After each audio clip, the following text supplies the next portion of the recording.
Okay. So कालच्या लेक्चरला आपण काही फॉर्म्युलेस पाहिले होते. कोणकोणते फॉर्म्युलेस होते बघा ते क्वार्टर जॉईंट डिझाईन करण्याचे. The summary of design of cotter joint is given in table form. तर यामध्ये बेसिकली तीन पार्ट्स आहेत. पहिला आहे सॉकेट, देन आहे क्वार्टर अँड देन आहे स्पिगॉट. तर डायमीटर ऑफ द रॉड म्हणजे डी असतो, त्यानंतर thickness of the cotter T, diameter of the spigot D1, त्याचा फॉर्म्युला हा. Then diameter of the spigot collar D2, हा जो आहे D2.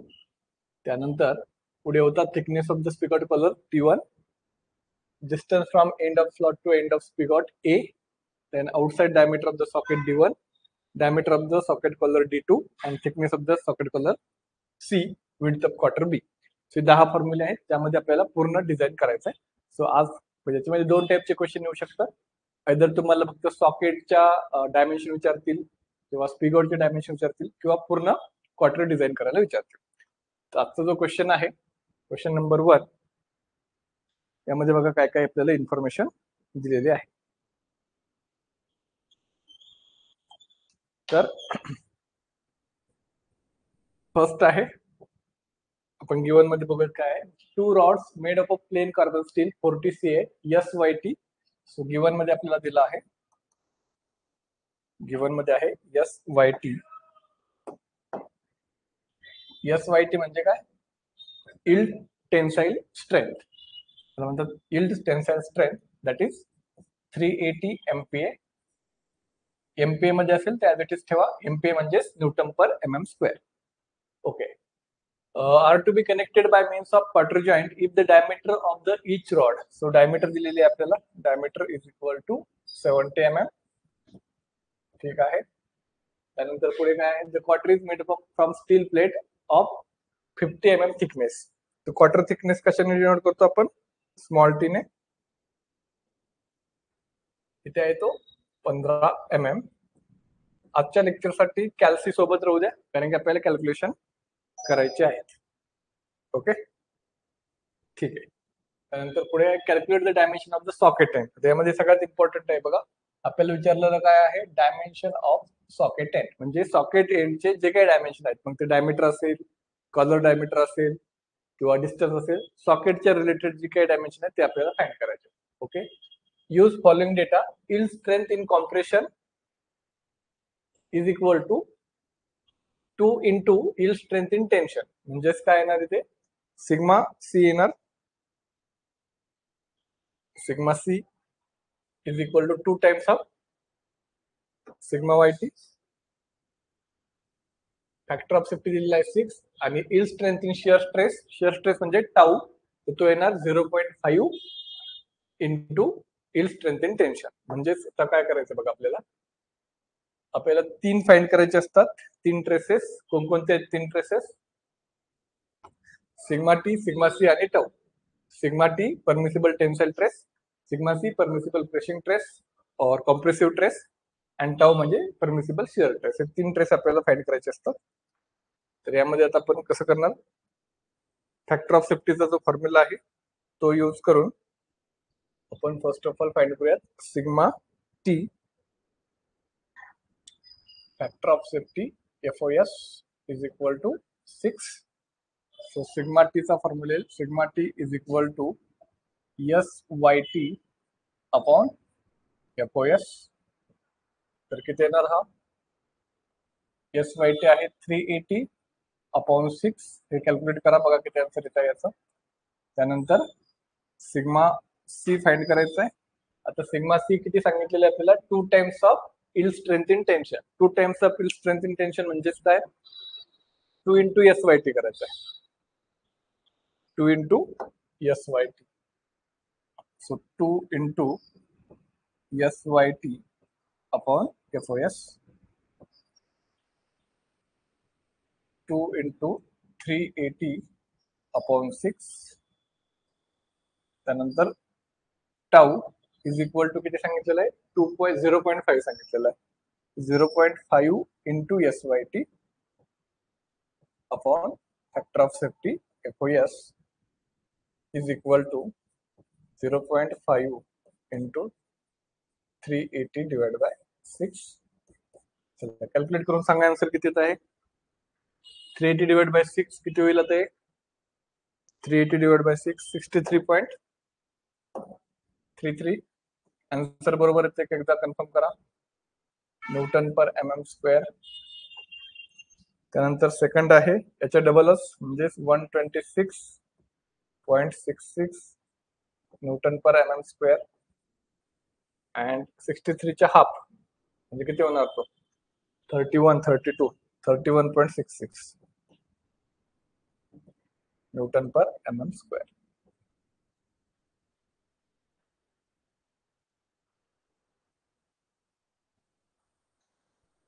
फॉर्म्युला कसे ओळखायचे क्वेश्चन मध्ये आपल्याला प्रत्येक एक्झाम्पलला सिग्मा टी सिग्मा सी आणि टाऊ हे फाइंड करायचेच आहे. तर सिग्मा टी साठी फॉर्म्युला असतो S Y T upon F S. Sigma C साठी फॉर्म्युला काय असतो एस वाय सी असतो. S Y C divide by F S असतो. एस वाय सी म्हणजे किती सांगितलेलं आहे इल्ड स्ट्रेंथ इन कॉम्प्रेशन म्हणजे तो किती सांगितलेला आहे 2 into S Y T divide by F S. असा हा फॉर्म्युला आहे. सिग्मा सी साठी काय आहे S Y C upon F S. Tau साठी पण काय आहे S Y S L. Tau साठी काय येणार एस वाय एस म्हणजेच काय इल्ड शिअर स्ट्रेंथ.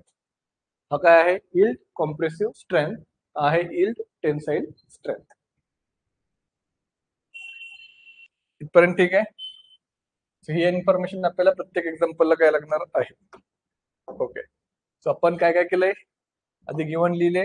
गिवन नंतर सिग्मा टी सिग्मा सी आणि टाऊ हे फाइंड केले. कधी कधी हे डायरेक्टली सुद्धा दिले जातात. जर नाही दिले तर अशी इन्फॉर्मेशन येते अशी आपल्याला फाइंड करायची. ओके आता आपण आपल्याला विचारलेलं काय आहे डायमेन्शन ऑफ सॉकेट एंड. तर सॉकेट रिलेटेड जेवढी काही इन्फॉर्मेशन आहे ती आपल्याला फाइंड करायची. काय काय फाइंड करावं लागेल मग सॉकेट रिलेटेड जर बघितलं आपण तर बघा सॉकेट रिलेटेड काय आहे इथं डायमीटर ऑफ द रॉड मध्ये ऑलरेडी दिलेली आहे. तर आपण पी फाइंड करू शकतो इथनं. हा फॉर्म्युला यूज करायचा आहे. त्यानंतर डायमीटर ऑफ द स्पिगॉट किंवा inside diameter of the socket. Socket related dimension काढायचे म्हणजे काय सॉकेट रिलेटेड काय आहे D1 फाइंड करायचा आहे. त्यानंतर स्पिगॉट म्हणजे हा नाही फाइंड करायचा. त्यानंतर आणखी सॉकेटचं कोणतं आहे बघा D1 हा फाइंड करायचा आहे. Outside diameter of the socket. त्यानंतर socket collar capital D2 find करायचा आहे. बरोबर आहे का. D1 फाइंड करायचं आहे. त्यानंतर कॅपिटल D1 फाइंड करायचं आहे. त्यानंतर पुढे D2 फाइंड करायचं आहे अँड लास्ट आहे सॉकेट रिलेटेड हा. तर क्वेश्चन मध्ये जर आपल्याला विचारलेलं आहे की सॉकेटच्या डायमेन्शन फाइंड करा तर मग इथे बघायचं 10 फॉर्म्युल्यामध्ये ज्या ज्या ठिकाणी सॉकेटचा इन्फॉर्मेशन आहे ते आपल्याला फाइंड करायचे आहे. तर फर्स्ट ऑफ ऑल आपल्याला पी फाइंड करावं लागेल. पी गिवन दिलेलं नाहीये त्यासाठी ट्रेस माहिती डायमीटर माहिती तर पी फाइंड करायचा. नंतर हा फॉर्म्युला येईल डायमीटर ऑफ द स्पिगॉट किंवा inside diameter of the socket. तर मग D1 फाइंड करायचा आहे या फॉर्म्युल्यावरनं. त्यानंतर outside diameter of the socket capital D1 find करायचा आहे. Diameter of the socket collar capital D2 find करायचा आहे आणि thickness of the socket collar C find करायचा आहे. ओके तर आता आपण 1 बाय 1 फाइंड करूयात. ठीक आहे.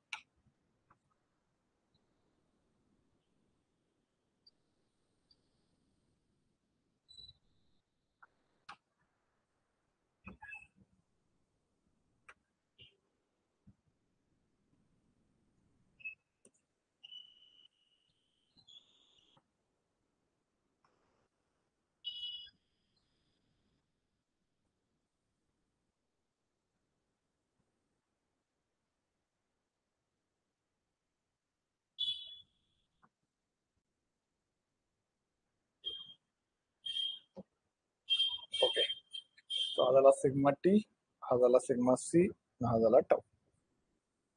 ठीक आहे इथपर्यंत. आता फर्स्ट आपल्याला लोड कॅरिंग कॅपॅसिटी फाइंड करायचा आहे. पहिला फॉर्म्युला यूज करूयात फाइंड लोड कॅरिंग कॅपॅसिटी.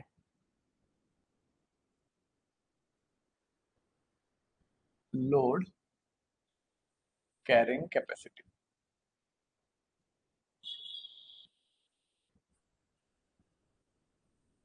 तर लोड कॅरिंग कॅपॅसिटी म्हणजे फर्स्ट फॉर्म्युला यूज करायचा आहे ज्यामध्ये आपल्याला कोणता फॉर्म्युला असणार sigma T is equal to P upon 5/4 into D चा square.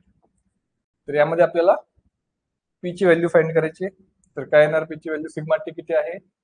63.33 is equal to P divide pi by 4 into diameter आहे 70, सो 70चा काय ना स्क्वेअर.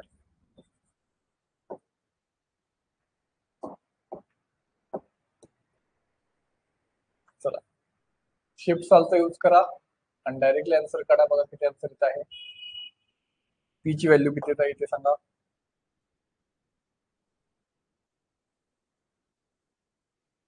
लोड कॅरिंग कॅपॅसिटी ही पाय बाय 4 इंटू 70 स्क्वेअर लेफ्टला घेऊन जा. सगळ्यांची मल्टिप्लिकेशन करा. 63.33 into pi by 4 into 70 square. तर किती येईल आन्सर सांगा. तर आन्सर यायला पाहिजे 243.72. 243.72 इंटू 10⁻³ न्यूटन इंटू 10⁻³ न्यूटन. बघा इथे काय आन्सर एवढा.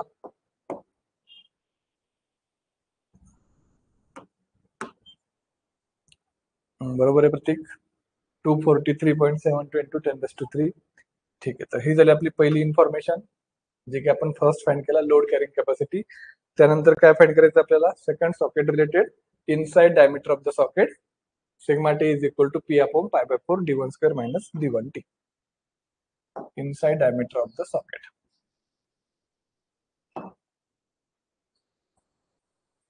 इनसाइड डायमीटर ऑफ सॉकेट काय आहे? d1. तर फॉर्म्युला येईल sigma T is equal to P divide bye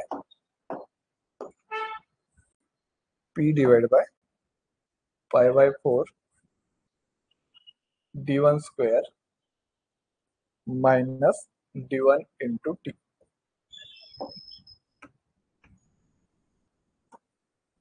तर चला यामध्ये व्हॅल्यू पुट करा.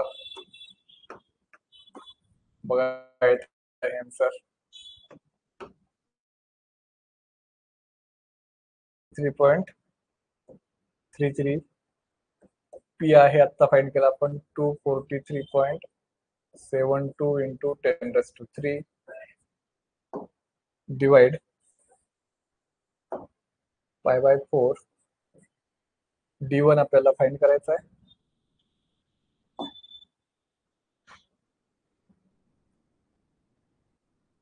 मायनस d1 इंटू टी आहे आपल्याकडे 15. तर डायरेक्टली शिफ्ट सॉल्वने बघा आन्सर येते का, किंवा नाहीतर मग क्वाड्रॅटिक इक्वेशन क्रिएट करावं लागेल आणि मग आन्सर फाइंड करावं लागेल. डायरेक्ट येते का बघा आन्सर. d1 चा शिफ्ट सॉल्व यूज जर केला तर 80.19 यायला पाहिजे आन्सर. 80.19. त्याला आपण अप्रॉक्सिमेटली 81 कन्सिडर करूयात. येत आहे का बघा. याचं मग शिफ्ट सॉल्वने आपलं नॉर्मल प्रोसिजरने कसं सॉल्व करायचं ते सांगतो.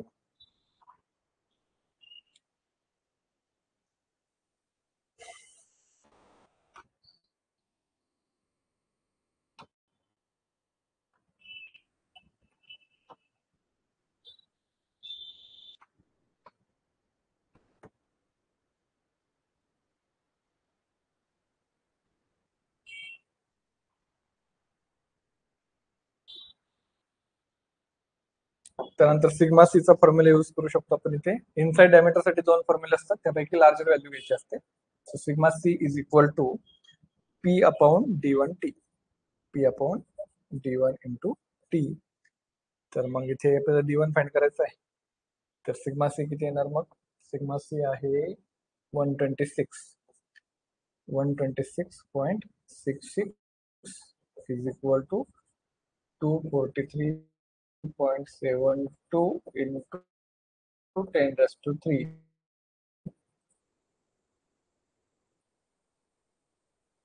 Divide by 70.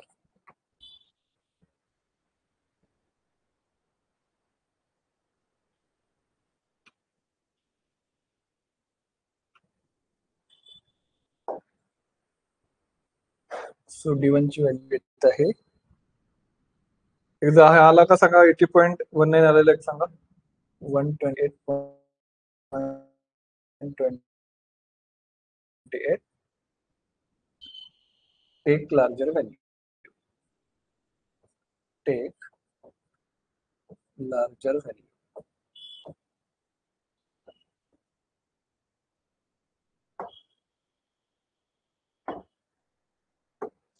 आला कॅन्सर 61.9 येत आहे.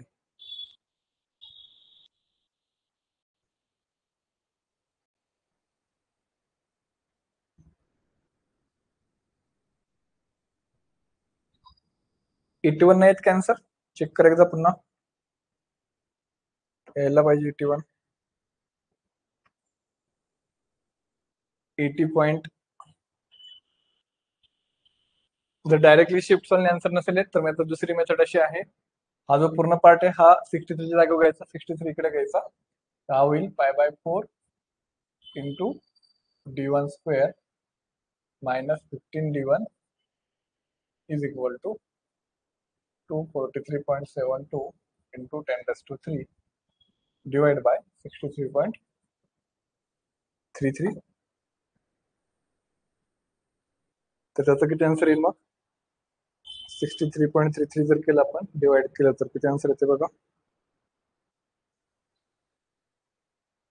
3848.45 π/4 into D1 square minus 15D1 minus 38. हा प्लस होता, लेफ्ट हॅलो मायनस झाला. पूर्ण कॅल्क्युलेशन केलं तर येतं 3848.45 इज इक्वल टू 0. आता हे झालंय तुमचं quadratic equation create.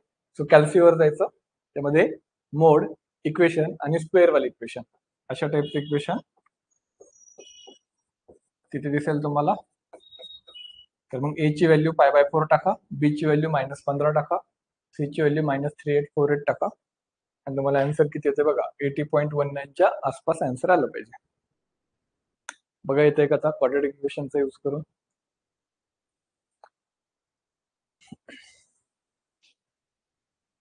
ax² plus bx plus c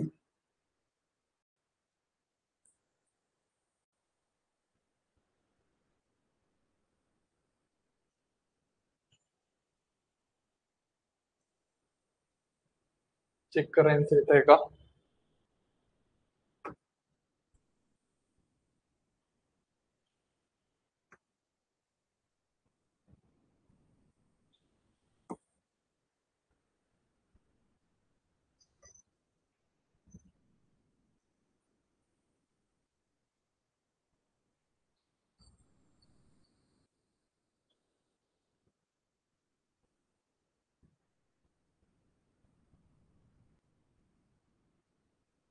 दोन, ठीक आहे. दोन दोन आन्सर आहे ना, त्यापैकी एक आन्सर 80.19 आहे का.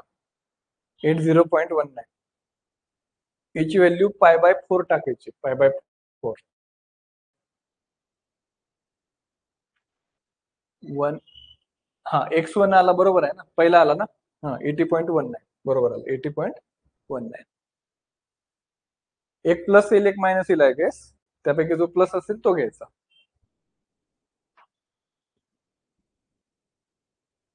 समजलंय? ठीक आहे. म्हणजे एक तर तुम्ही डायरेक्टली करू शकता जर शिफ्ट सॉल्व येत असेल तर, नाहीतर मग तुम्हाला ही मेथड अप्लाय करावं लागेल. ओके, समजलंय काय. आता नेक्स्ट घेऊयात फॉर्म्युला नंबर 3. आता inside diameter of the socket काढलाय, त्यानंतर outside diameter of the socket. Outside diameter of socket, diameter of socket capital D1. त्याचा काय फॉर्म्युला आहे. Sigma T is equal to P divide by π/4 D1 square minus D1 square bracket complete minus D1 minus D1 into T.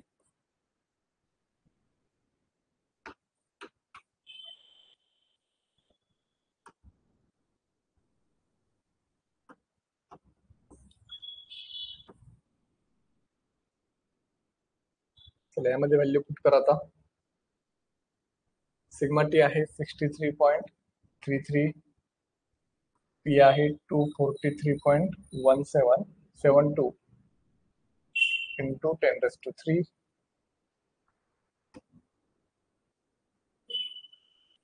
त्यानंतर पुढे π/4 d1 आपल्याला find करायचा आहे minus small d1 किती आहे स्मॉल d1 त्यातले सिग्मा सी चा पण फॉर्म्युला यूज केला आपण इथे सिग्मा सी आणि सिग्मा टी त्यापैकी दोघांची पैकी जी लार्जर व्हॅल्यू असेल ती व्हॅल्यू आपल्याला घ्यायची आहे.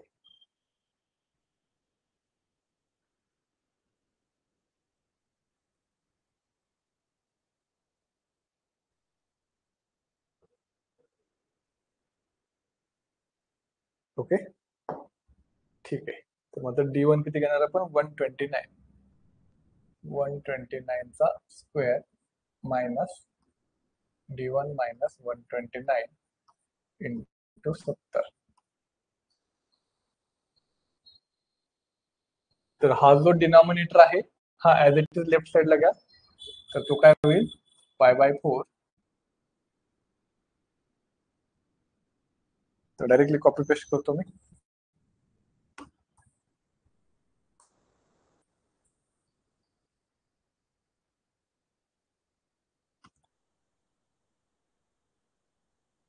Is equal to 243.72 into 10⁻³ divide 63.33.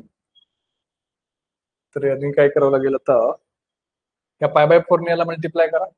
तर हा होईल π/4 d1 square minus π/4 into 129 square. हे करा कॅल्सी मध्ये π/4 इंटू 129 स्क्वेअर किती आन्सर येत आहे. तर त्याचा आन्सर यायला पाहिजे 13069.81.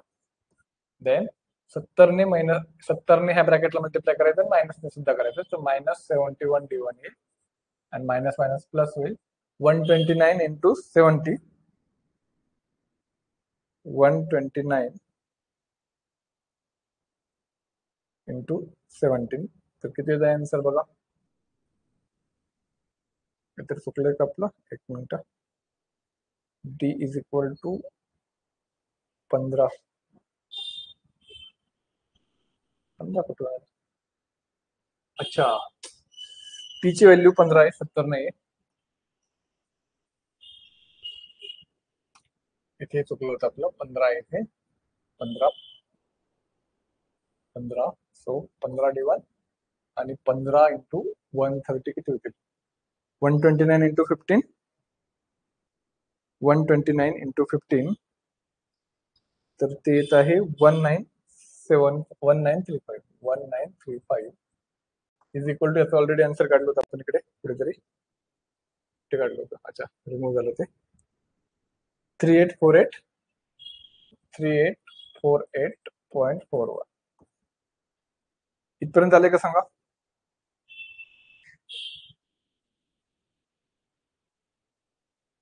ब्लर होत आहे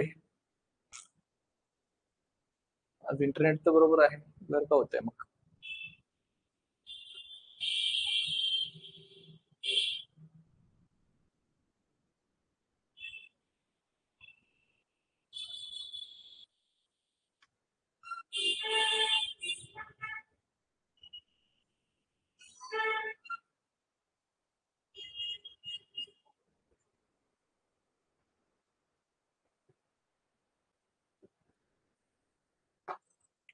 ठीक आहे π/4 d1 square minus 13069.81 minus 51 d1 plus 1935 हा प्लस कोणता आहे हा मायनस मायनस प्लस झाला 129 इंटू 50 1935 आणि राईट साईडचा answer 3848.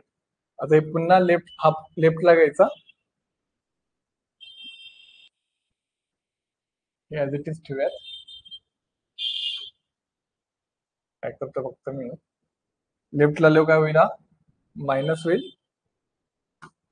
Is equal to 0. Is equal to 0. काय केलं या स्टेपला? हा जो प्लस होता तो लेफ्टला आला मायनस होता. आता हे जे डिजिट आहेत फक्त 1, 2 आणि 3 हे तिघांचा कॅल्सी मध्ये काय करा, किती आन्सर येते बघा.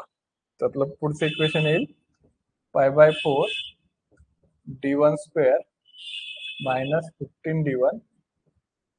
हा मायनस आहे, हा मायनस आहे, म्हणजे मायनसच येणार. किती येते बघा, -13069.81 प्लस 1935 मायनस 3848.41. तर त्याचा आन्सर यायला पाहिजे 14983.22. बघा येतंय का आन्सर? आता हे कॅल्सी मध्ये वापस क्वाड्रेटिक इक्वेशन मध्ये टाकायचं. ए ची व्हॅल्यू π/4, बी ची व्हॅल्यू -15, सी ची व्हॅल्यू -14983.22. तर किती आन्सर येईल? ते आन्सर यायला पाहिजे D1 चं पॉझिटिव्ह वालं, दॅट इज 147.99 म्हणजेच अप्रॉक्सिमेटली 148 mm. 148 mm.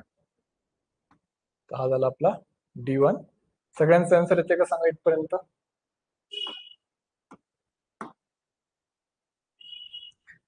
कॅल्सी मध्ये कसं टाकायचं?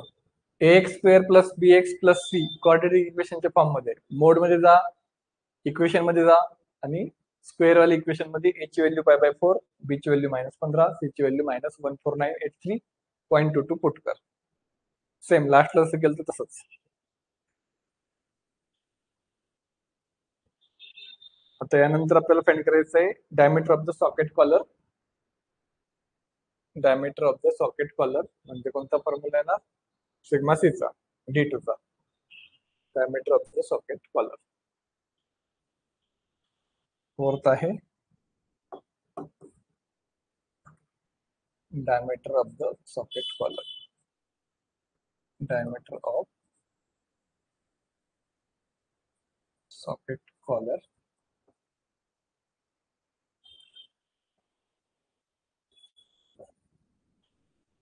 D2, capital D2.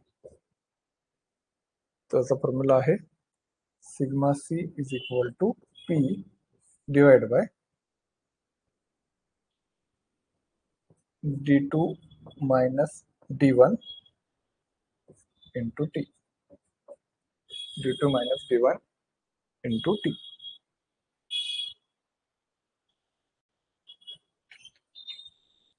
D2 minus D1 into T. बरोबर आहे का? D2 minus D1 into T. ठीक आहे.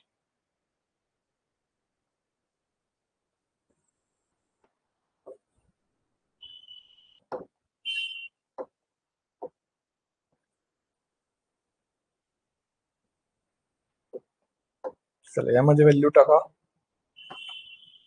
सिग्मा सी आहे आपल्याकडे 126.66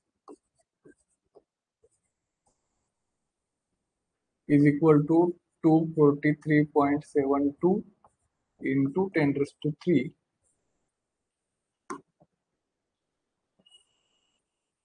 डिवाइड कॅपिटल D2 फाइंड करायचा आहे मायनस स्मॉल D1 आहे. स्मॉल D1 किती आलेला आहे आपला 129 आणि थिकनेस आहे 15. तर हा ब्रॅकेट लेफ्टला घ्या, हा राईटला घ्या किंवा डायरेक्टली शिफ्ट सॉल्व करा. बघा किती आन्सर येते. D2 किती येत आहे बघा. शिफ्ट सॉल्व यूज करा, डायरेक्टली आन्सर भेटून जाईल. किती येते सांगा मला.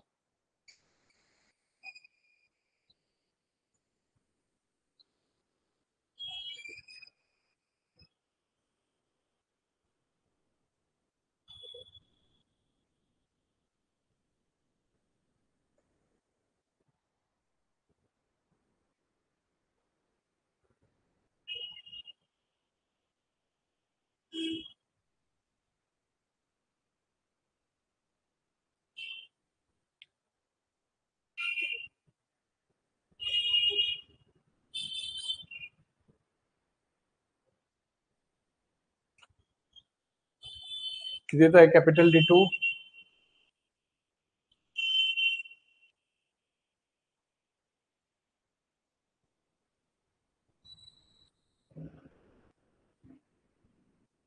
थोडीशी लेंदी प्रोसेस आहे, सुरुवातीला थोडासा टाइम जास्त लागेल तुम्हाला, बट एकदा तुमचे हे फॉर्म्युलेज आणि नोटेशन पाठ झाले तर मग स्पीड मध्ये सॉल्व्ह करताल.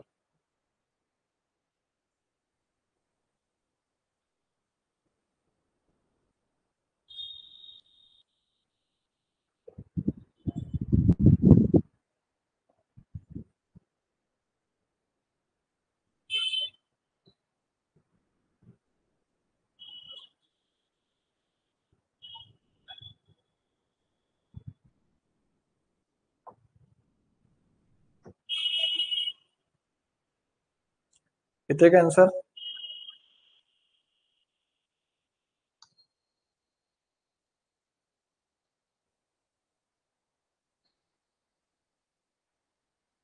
प्रतीक,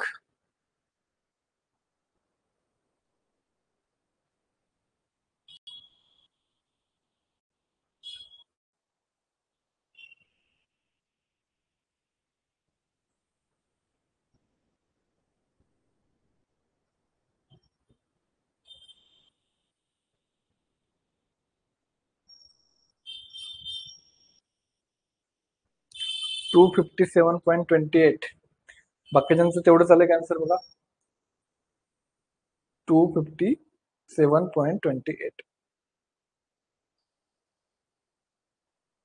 257.28.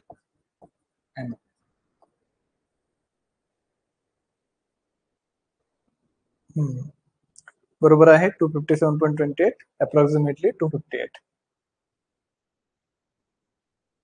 258 mm.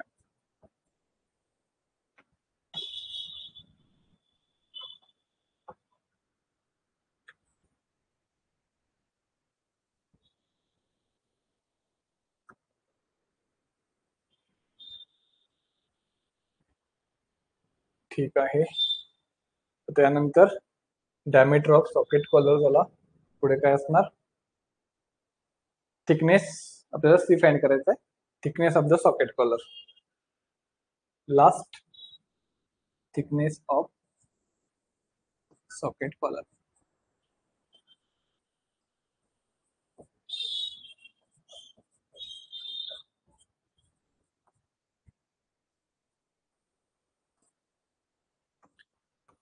तर टाऊचा जो फॉर्म्युला आहे त्यामध्ये फक्त व्हॅल्यू पुट करा.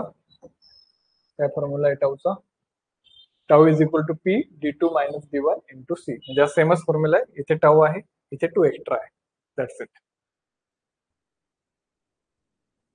Tau is equal to p upon 2 d2 minus d1 into T. त्यामध्ये व्हॅल्यू पुट करा. बघा किती व्हॅल्यू येते. 3 असेल, सी असेल इथे. सी ची व्हॅल्यू बघा किती आहे directly. C is equal to, माझ्याकडे जे आन्सर आहे ते आहे 29.83 काहीतरी. टाऊची व्हॅल्यू किती येणार? 31.66. 31.66.